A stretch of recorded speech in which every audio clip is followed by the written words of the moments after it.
welcome to Clarinet HQ. This video is over duet number 4 in our Crossing the Break Survival Guide. So you can download the entire workbook and all the music at our website, and the link is in the description of this video directly below this. If you would like to skip straight to the play along, then you can go to this time. So I want you to notice that there are dynamic markings. We have mezzo forte to forte. We have a crescendo and a decrescendo. And those pieces of information in the music help us with phrasing. So it's very common to have phrases that look like this. You gradually get louder and you gradually get softer. When you're phrasing, you always want to make sure that you keep your air fast and you have a high tongue position no matter the dynamic that you're playing at. Sometimes when we're crossing the break, there can be like a hitch or a bump or almost a hesitation before that next note comes out. So here's an example. Did you hear that pause between? That's very common. And a lot of times you can fix that by just speeding up your air and making sure you have enough air support. Now, in the workbook on page 7, it talks about the pressure difference when you go from notes like B flat to C. And that is a very common spot to have a glitch or a bump. Okay, and if you check out that page in the workbook, it explains why that happens and why there's a pressure difference.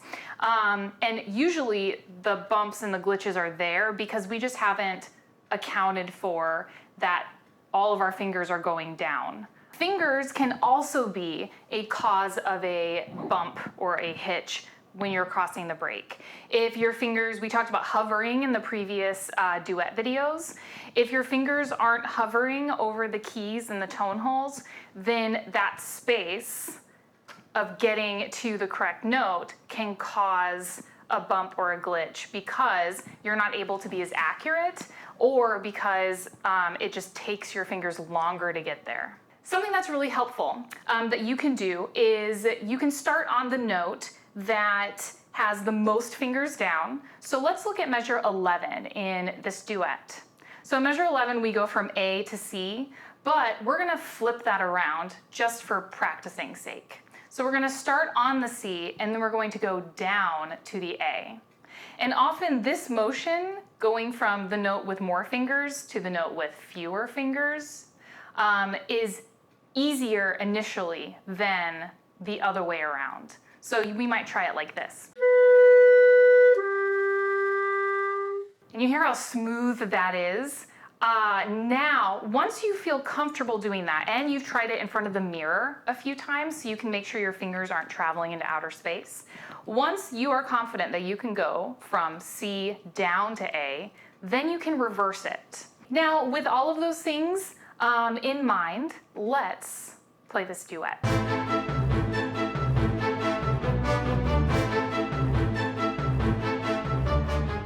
One, two.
One, two.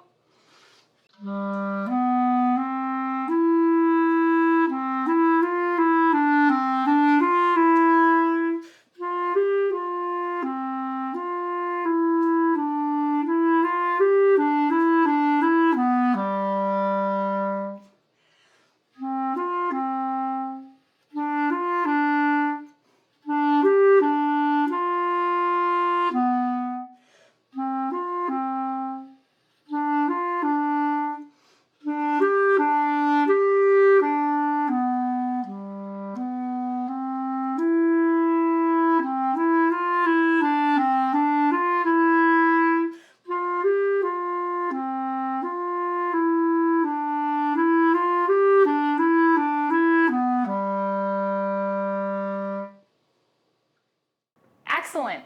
Thanks for playing with us today.